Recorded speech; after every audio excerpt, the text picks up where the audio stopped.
10 commandments for smarter growth. And today with me here is the famous growth hacker at Larry, the best looking sales guy in Europe, probably, the man with a big heart, the soul, Mr. Patrick Trumpy. Welcome, Patrick. Welcome, Max. Pleasure to be here with you after like 2 months. Yeah, that's like every Tuesday, right? Every Tuesday. We're coming every Tuesday, except we're not coming, right? We can say Swiss Army hindered us, I think, right? Which is important, I think, because who else should defend the country against the, what is it, Freiwillige Feuerwehr Salzburg, firefighters. Cool. Yeah. So, I'm Marcus. I'm glad to be back here, and we have a lot of stuff to talk about. This is interesting how we came to this episode. It's really a funny question. We get a lot, and I would be a total liar if I would tell you that I didn't ask myself that question a lot in my short career. And the question is, Patrick, what should I use in my first slide? Yeah. How should my presentation look like? Or at least, no, let's say the first slide, right? What's the structure of my first slide? Yes, exactly. How do you start that, right? When you have to present, how do you start your presentation? Exactly. What's company data, or do we start with the demo, or an Excel, like a table with all the countries you're working, all the customers you're working, how many employees you have. Should be like a little table or a world map with the sites. You have an office, right? That's also the number of employees, right? Number of employees. Average shoe size. Yeah. Yes. Yeah, that's one of the best, I guess. Yeah, because customers like to buy from people who are just like themselves. So if they have shoe size 11.2, you have shoe size 11.2, it's probably a good match. You're going to buy after the first slide, for sure. So that's the question everybody is dealing with. How do you kick off that presentation? What's the first piece of detail you share? Or is everything we heard about the topic bullshit and we don't need a presentation? Stay tuned. I mean, we all know the presentations when we go to events, the first slides look the same. There must be a pro somewhere who told those people how. It's actually not even real info. It's from the template, probably. But where does that come from? I mean, is science behind this first slide? Everybody is looking more or less the same. Is that science? Yeah, that's a funny thing. I have a little story there. I'm looking forward actually for you to tell that. I loved it when you told me. Guys in front of the screens, before we dive in here, so this is like a series where we detail 10 commandments to you guys. This is commandment number 7. And before we dive in, if you are really, really, really, really serious about growing that shop and you want to do it in the best way possible, in the smartest way possible, and you haven't booked your call yet, in the comments below here, there's a link where you can book a 30-minute strategy secrets reveal with Patrick and myself. And we are like super pumped and super excited to get to know you better. We don't bite. It's like only 2 options. Either the call is boring for you and we just hang up and stay friends, or there's a lot to gain and it's a good investment in terms of 30 minutes. I think so. So feel encouraged. This is for you. We're doing this for you guys. And we want to save you from a lot of struggle that we've been through. Although it was fun, it took a lot of time.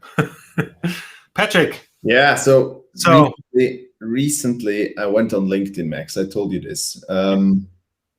Everybody knows all these sales gurus on LinkedIn, right? Everybody, few people talking. And I saw this thread. People were talking. That there was this discussion about how the presentation should be structured. So they were discussing which slide comes first. So slide C or B or A, or this just like we were talking about before with the world map on it and all the slides. It was interesting, I think. And one thing they didn't consider is whether actually a presentation is needed at all. Mhm. We talked about this quite some time, Max. Is it actually the case that a presentation is not needed, or? And that's fun. So a few sales, as we said, all the people out there, same slide at the beginning. Is there actually is a slide even needed? That's a very good question. I think that if we look deep in ourselves and ask ourselves, you're like, how do you want to be convinced or educated or sold to, right? I mean, we're all afraid that somebody could talk us into something we don't want or we don't need. And you are pretty advanced in this topic, Patrick, because you have built sales functions at multiple companies very successfully. So the last one you built at Larry, you are like a co-founder. You own pieces of the company, so you are pretty successful in what you're doing. And with that success in sales comes like a mastery in how to communicate, because you're seeing a lot, you tried a lot, you've done a lot, and you know what works and what doesn't. And when was the last time you started a new customer relationship with a presentation? Before I met you, Max. That was 6 years ago. What a coincidence. What a coincidence. A little bit. No, yeah. But more or less. I think you had a big influence on that, for sure. A few years ago, was always questioning it, because I think it feels, as you just said, people feel to be talked over something. And also as a sales, you have sometimes that feeling when you are talking something, or you're telling something about your product that you're not actually sure if the person needs to know. You feel like, I always feel like sales, that's sales blah blah. When somebody is saying something that is maybe not even needed. So I always felt weird when I was saying something about the product or about anything that I wasn't sure if what I say is actually something that the person needs to hear. So that usually felt weird. And since then, I don't think it's important or it's necessary to talk at all if you're not sure. You're wasting somebody's time if you are talking about something that is maybe. There are exceptions, obviously. I mean, we all know the challenger sale approach, right? So you can challenge your customer with something that you don't have known, but you have to be very, very sure that the customer's environment is very similar to what you have on your slide. That you have to be sure about your case. Yeah. And it happens, and we use it very strategically. We definitely use it. But as an addition to all the things that your customer told you before, as an addition to things I know it will be valuable for them. So I think that's the culprit here. Yeah, I totally agree. And if I look at myself, I really hate when I hate the situation where you present and you feel like you're totally irrelevant, right? You feel the emotional absence of everybody. Like they're staring at the phone. You're just trying to get over it. You're like, then if you happen to be in one of these sales roadshows where the big vendor and his or her partners are giving 8 hours of presentations, it's sometimes you have these situations where people say this is not relevant for you, but let's jump over it real quick, right? Where I go why? Why do we have to do that? I mean, exactly. And customers are showing up there with 6 people from their management team, and they just trained to endure it. And it's not helpful. If you ask people, if you really ask them, if you're really interested in what they think and feel, if you ask them if they find this valuable, they don't. They actually don't. So, but they're used to cherry picking, trying to find the useful pieces of information. And that's not how it has to be, because we talked about this last time. We're no longer in this age of asymmetric information, right? Where you need the sales guy to educate people about like price list items. So this is, customers expect a lot better from us today, and that's also what got me a little irritated about that story.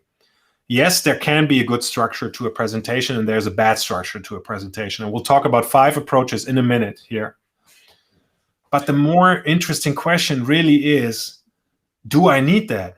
Do I need a presentation right now, or isn't it better to first listen? And that's why we named this episode "Keep Your Powder Dry," right? Yeah, something important you said, Max. You said they expect better, but actually not necessarily. Funny enough, most of them don't even expect you to not present. Most expect, they don't want it, but they expect you because everybody else is doing it. So if you are doing a different approach, that's probably quite fresh for your prospect. It will be quite unique in the approach, and you will make a difference. And we all know the saying, how you sell is, Max, you know it? How you sell is solve. How you sell is a sample of how you solve. If you sell in a way by just well, that's a great one. Let me take that down here in a note, and I'll pump it on the screen too. So how you sell is how you solve, right? Is it how you sell is a sample of how you solve. So the way it looks. Sample of how you solve, and this is really funny. You know, like there's the saying by Frank Kern. I love this too. Like, how can you show people that you can really help them, right? How do you convince them?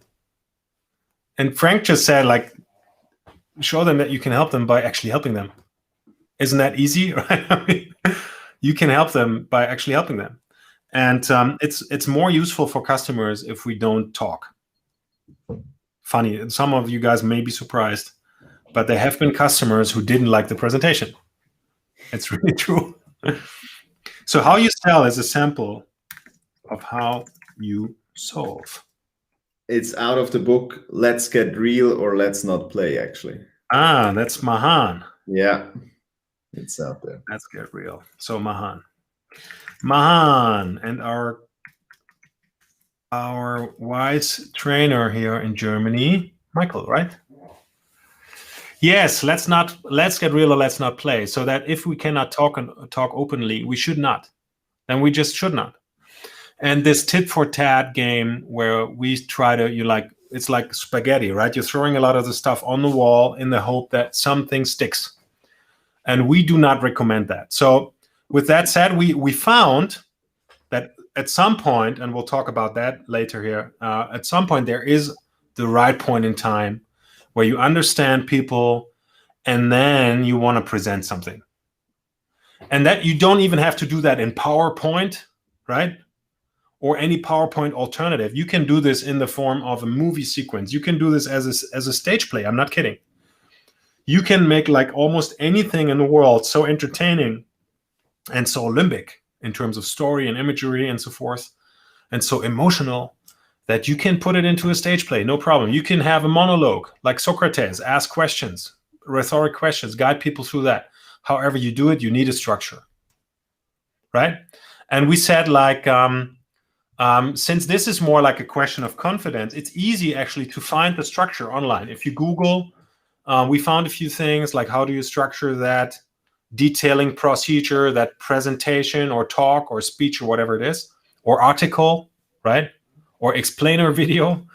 How do you structure that? You find a lot online. And the first thing and the most popular at the moment that we found, and we're only talking about stuff that we believe, right? Stuff that we use. Yeah, the first one is Simon Sinek's Golden Circle, Patrick. Yeah, that's the one I use the most, actually. The why, how, what approach. We've been talking about this before, for sure. In the first episode, why, how, what, and that's exactly how you can structure the presentation as well. So you start with why. What do you say? How do you start with why? You obviously mention what you have been talking to the customer before. Why did the customer approach you? Why are you even still talking? What's the problem you are about to solve, or the customer needs to be solved? What are the results the customer is expecting thanks to your implementation? So that's the why. How, Max? What do you think? How would you structure the how? Yeah, like this, like you said, at that point, you probably have heard a lot from the customer, and we know why they are talking to us, right? So it's clear why we are talking to them. We want to find new customers for our organization.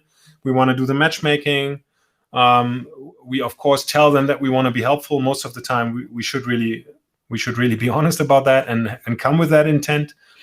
So that is part of the why. Also, if you've done your research and we talked about ideal customer profiles in an earlier session. If you have an idea of who you are trying to get as a customer, who are you trying to make better and help transform and whatnot, you have a pretty good idea about their struggles and so forth. So that's also something that falls into the why, and on any major change in the outside world falls into that why too. So like all the reasons, all the purpose falls into that why.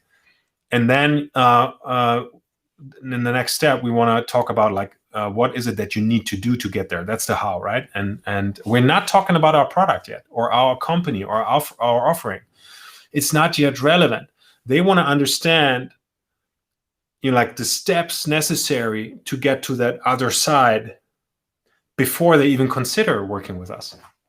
So we do ourselves a favor if we detail the magic methodology that will get them to that other side, and only after that we help them understand that we have some of that.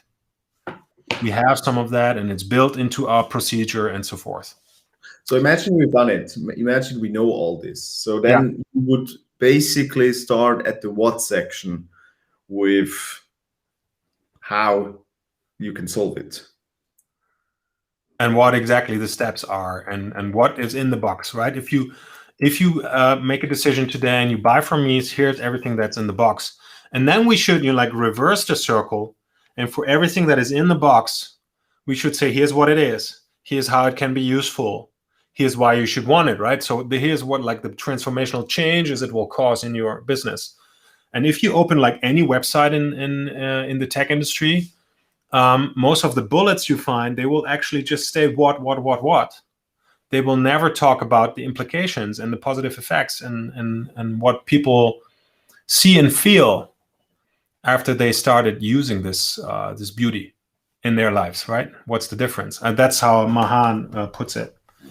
What is the difference? What is the value of the difference? So we're selling the change, right? We're not selling the product.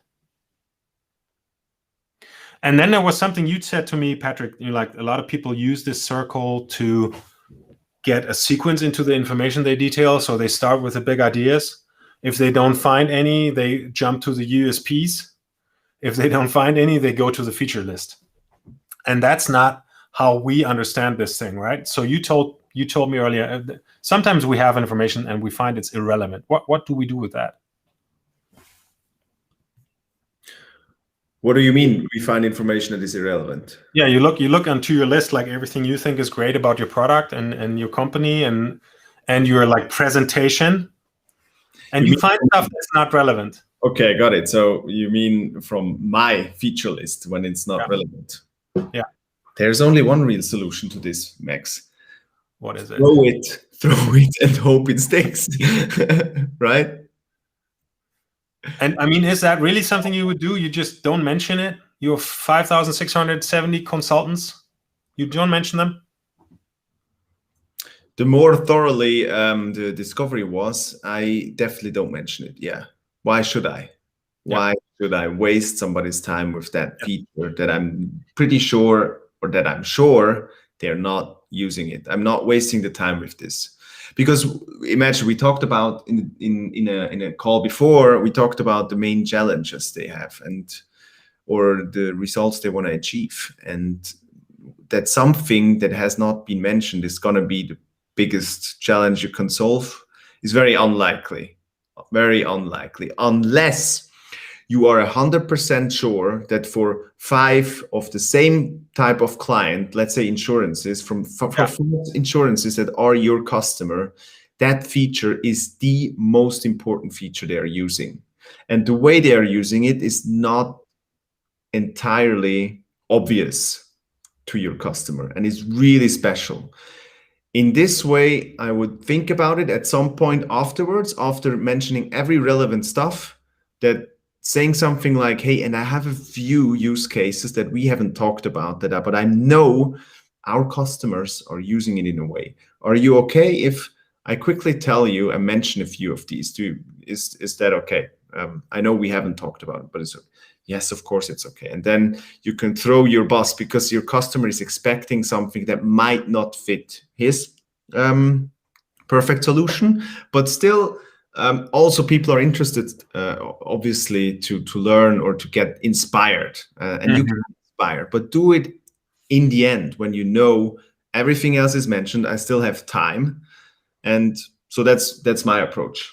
Yeah, and I think that's a good thing, because I've been through this a lot, and maybe you guys too.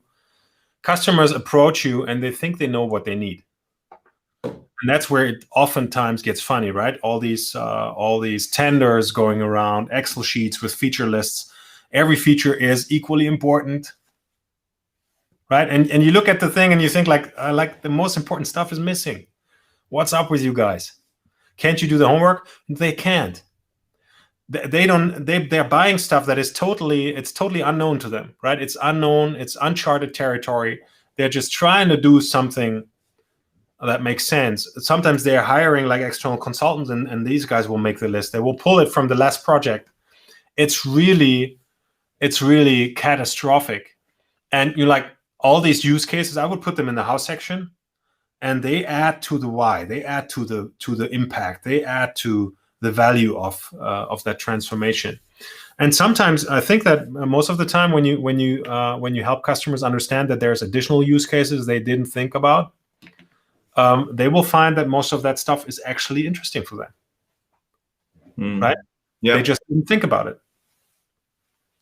Yeah. So that's, I mean, and we could obviously talk about Simon Sinek Golden Circle here like for years.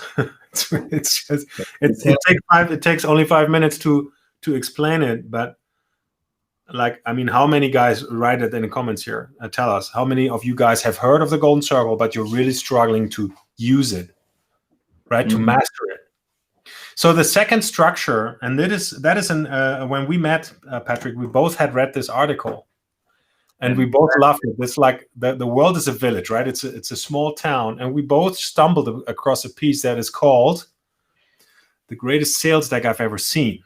It's an article by Andy Raskin, and we're putting the link to the Medium article here under the video. And Andy also details a structure that you could follow with your speech or presentation or article or radio show or film sequence. And what is that structure, Patrick? Yeah, so the first point is that we are living in a changing world, right? There is a big change that is happening that suddenly makes what you sell relevant.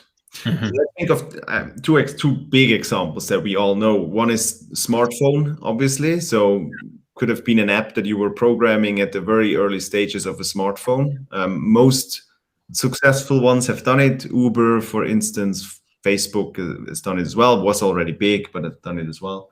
That was one. And the second one that comes to mind is software as a service. The change from Salesforce, the change to software as a service was another big one, where Salesforce challenged the big Oracle, the big company Oracle, with a different business model, basically. And so we come already to we get to the second point. So the first is the relevant change that is happening. The second one is there are winners and losers.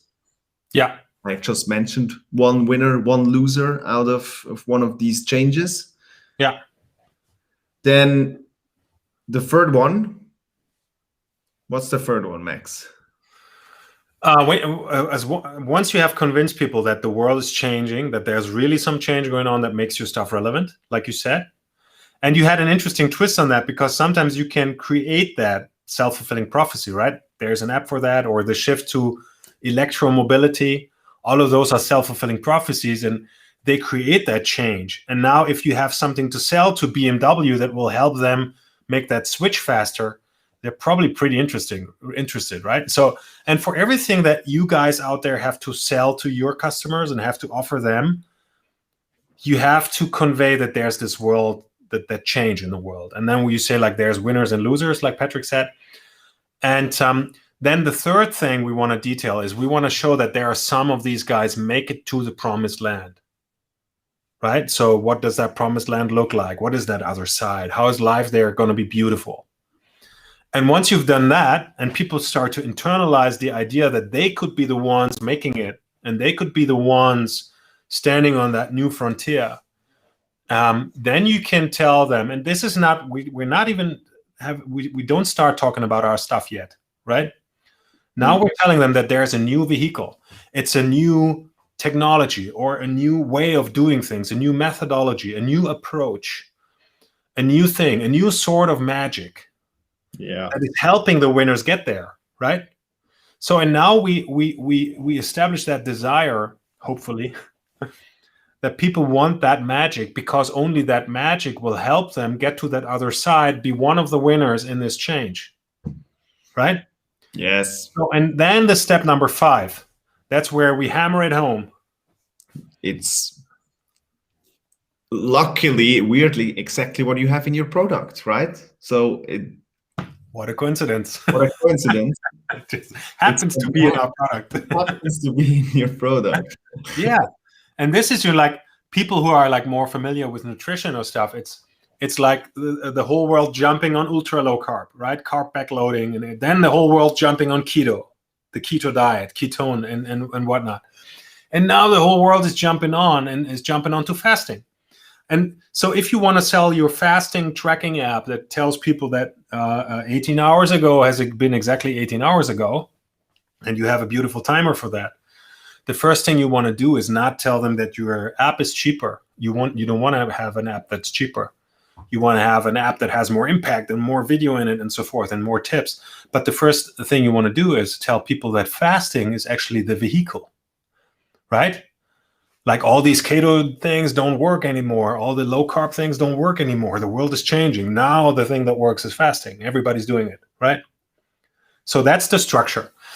And Andy Raskin has a few beautiful examples from the B2B world. And so we are convinced like everybody should use this sequence. And as you would see, with all these 5 approaches that we're sharing with you guys, you can combine them, right?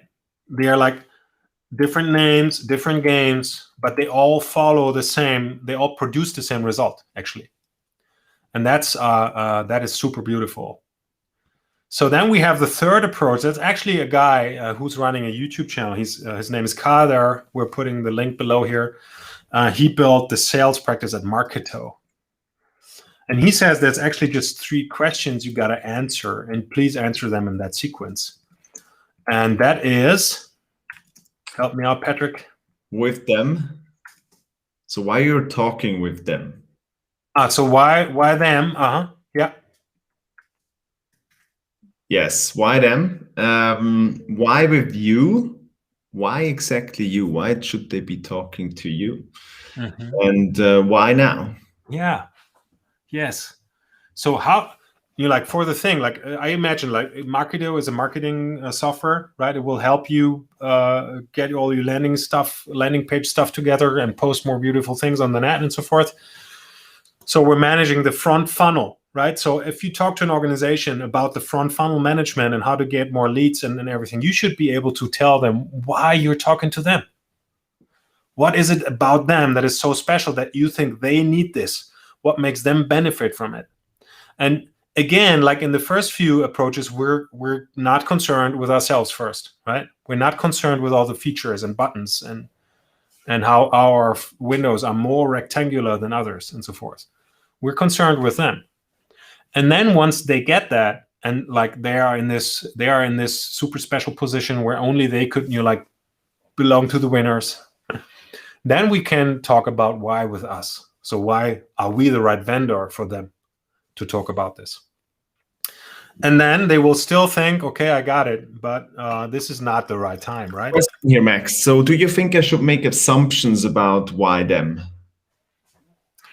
Oh, that's a tough call, because the short answer is no. You should not. And I know you're not making assumptions, Patrick. But give us some of your magic. How do you know what to fill in the blanks there? Because I have a thorough first call. We take our 45 minutes to talk about why them, and I don't make any assumptions. Yeah, so that's why. Take your time to talk beforehand, obviously. But I was wondering if we can make some calls, and if we can make looking for the word. You're having a series of conversations? No, I don't know. If you can make, if you Ausnahmen. Exceptions. Exceptions. I don't know. If you can make exceptions, can you make exceptions? Assumptions, exceptions. Exceptions with assumptions, so that you just, why them? Say. Yeah, if you have that ideal customer profile, Mm-hmm. And you're good at it, you probably know 80-90% about, really, and that is really it's a hard truth. Because it also tells that a lot of people in the manufacturing industry, a lot of organizations, they are similar. A lot of tax consultants are similar. A lot of software engineers are similar. If you try to sell a go-to-market program to web designers, like female web designers, single moms maybe, probably there's not a lot that will surprise you if you listen to them, and you should. But you can, at some point, have intelligent assumptions, right?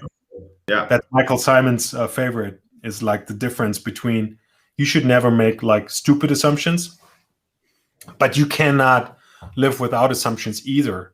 We cannot verify everything, right? The information density in an exchange like this is so high, but the most unnecessary assumptions, we should be able to discover that when we're making them, and we should clarify them. I agree. So that is Carter with his approach, why them, why with you. And the third bit is that we tell people why now, right? So we are like that's something that comes from Simon Sinek presents this in beautiful detail, how the brain works, right? And how this brain resists change. So people will not want to change something right now, especially if they don't have like a huge pain. And with most innovations that we bring to the market, we're not actually hitting the big pain. Most of the time, we are more on the gain side, right? We're creating that beautiful future, and we're creating that new opportunity, like with ClickFunnels or so. And most people who buy into ClickFunnels because they want to get to that other side. They're not really starving yet, right? Maybe they see it coming, maybe they don't, but it's a good idea to have that big upside as well, and to give them the sense of urgency by letting them understand that they don't want to miss out on that opportunity, right? They don't want to look back at the end of their lives, laying on the bed, right, shaking, and understanding that they never tried themselves, that they never proved what they were really capable of, and so forth. That they just failed and failed. Yeah. So I think that is important in this urgency piece. Why now? So that was approach number 3. Then we had a fourth approach, 4 or 5, right? Yeah, but I'm just thinking. I mean, 3 is a good number usually. Should we really load everybody's brain with 5 approaches? Are 5 approaches needed, Max? They're all similar, I think. Yeah. So let's go into the fourth one. I think that's a good one as well. From a looking at it from a different perspective, from the objections your customer can raise, and what kind of objections could come up. What's the worst one? The worst one, I think, would be if at the end of your presentation somebody would say, "This is unnecessary." Yeah, So unnecessary. I've never seen like any similar crap in my life. What an unnecessary bullshit. Nobody needs this. And this is actually, you're running into that with, what would you say? Like, is that the exception? Yeah. Or is it the rule that people think your stuff is unnecessary? I hope it's the exception, actually. You hope so. If you've done your work, it's the exception. So you better start with what's necessary, why it's necessary. Yeah, you exactly. It's our job, right? Because if we come up there and say, like, here's the new artificial intelligence, and it will help you, like create analogies and similarities between questions asked, and it will be able to detail all the answers out there for you and so forth. People will go and say, like, we never did that. Yes. We're running the business like for 500 years now. We never did that. So it's probably unnecessary, right? So we got to counter that objection. And that is the first one we got to counter. As long as people think they never heard of us, they don't know us, they don't need us, why would we give them a rebate? Or talk about features? Fair question. Help, right? Yeah. So we're in a similar, you see like how these things overlap, right? Now, the next objection you typically hit, if you can convince people that your stuff is relevant, you typically do that by using one of the approaches above, right? You talk about the why, the big why. You talk about the beautiful outcomes. You talk about the winners. You talk about the world that is changing out there. At some point, they will get it. So then they will think that, yeah, I get it, but it doesn't work for my customers are different, right? My market is so different. This doesn't work for my customers.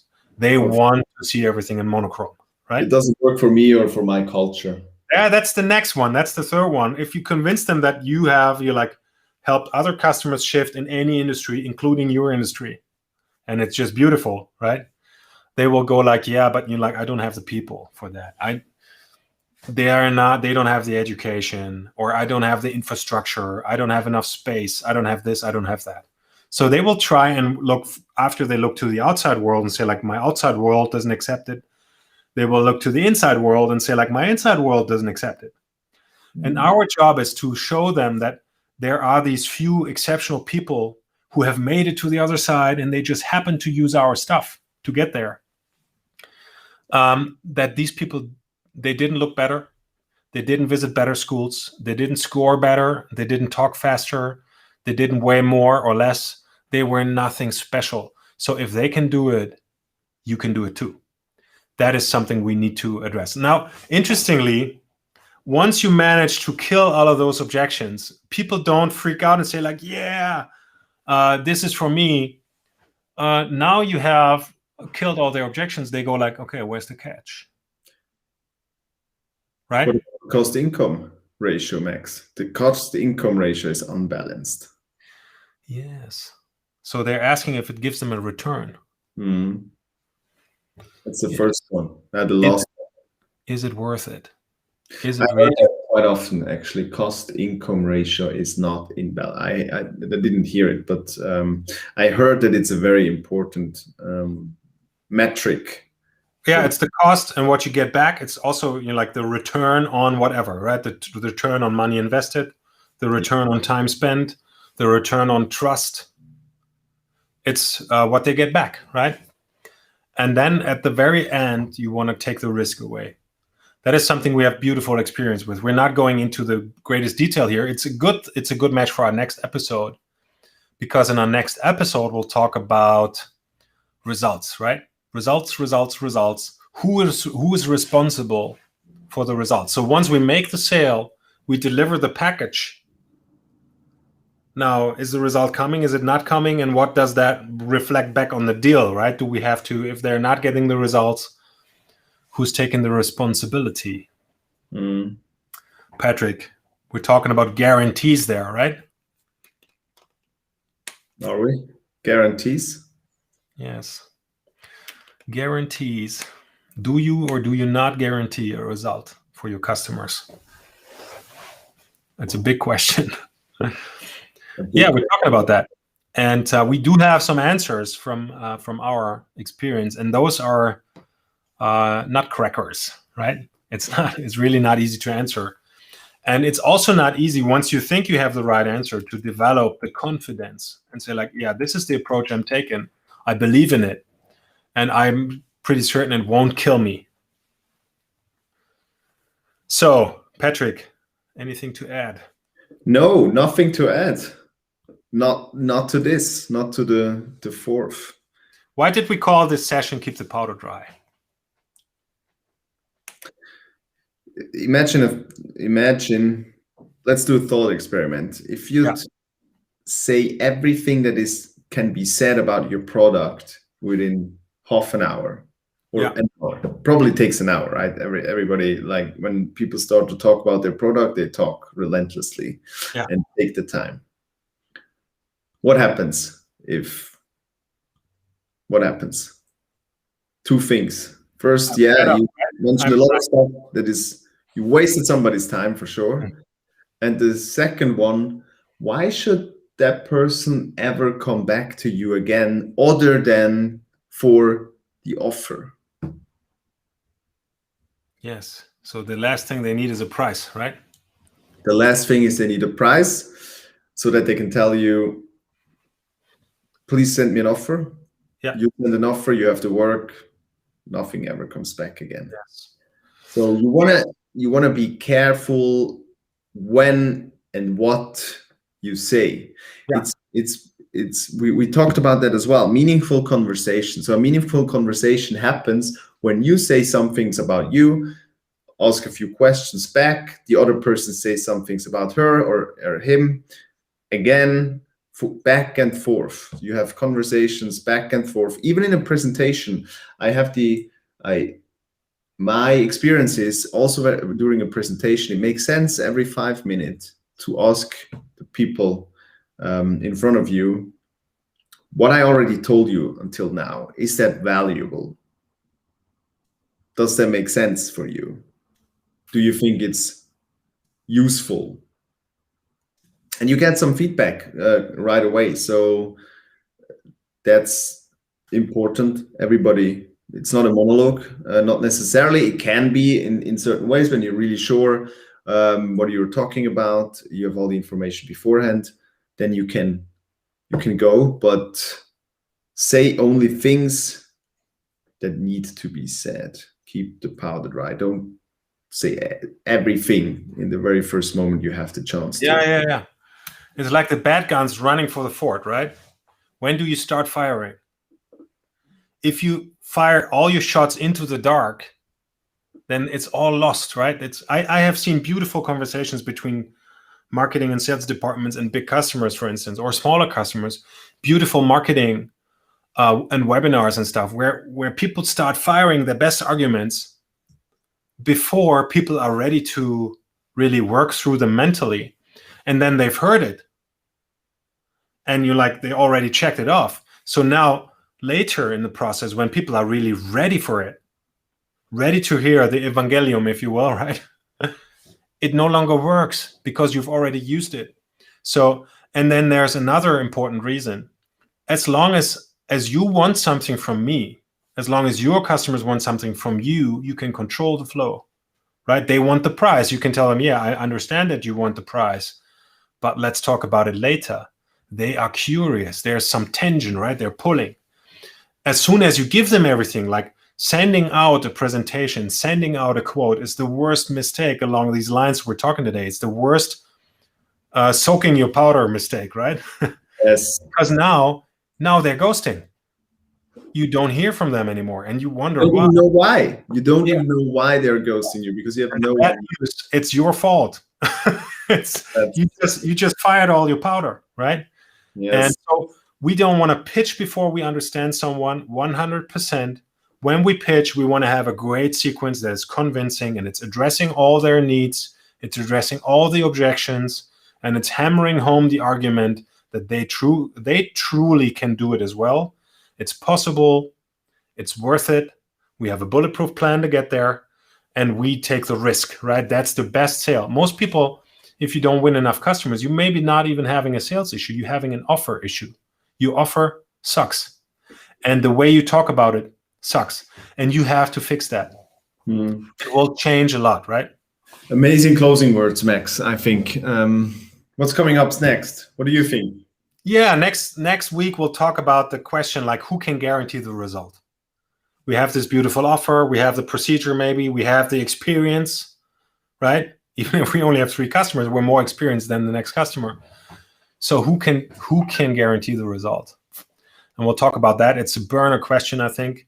Yeah. Don't forget to subscribe if you like this content, so you won't miss the next one. And don't subscribe only here. We'll also put a link to the podcast below if you don't make it to YouTube all the time. Patrick is spending a lot of time to cut these episodes down a little so they are less fluffy.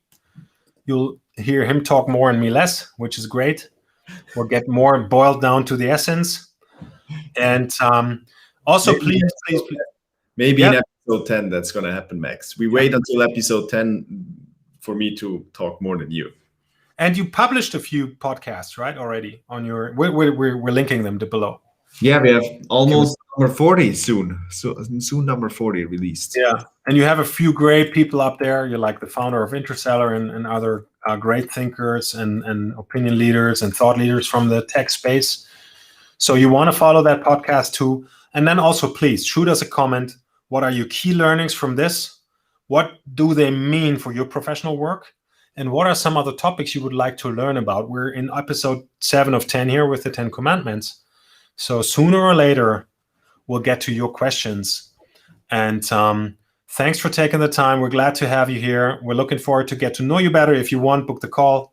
Show up next week. We'll be here. Thanks for your time. Thanks for your attention. Patrick. Thanks for your time. Thank you very much. Thank you for your amazing entertainment, for your amazing insights. Always really valuable. Thank you very much. You think you had to say that, right? Because otherwise you're not getting paid for the episode, right? Getting paid? I'm amazing. My dear good friend. Sundown every Tuesday live. This is us. We're getting back to whatever else you're looking at. Take care. Take care. Bye-bye.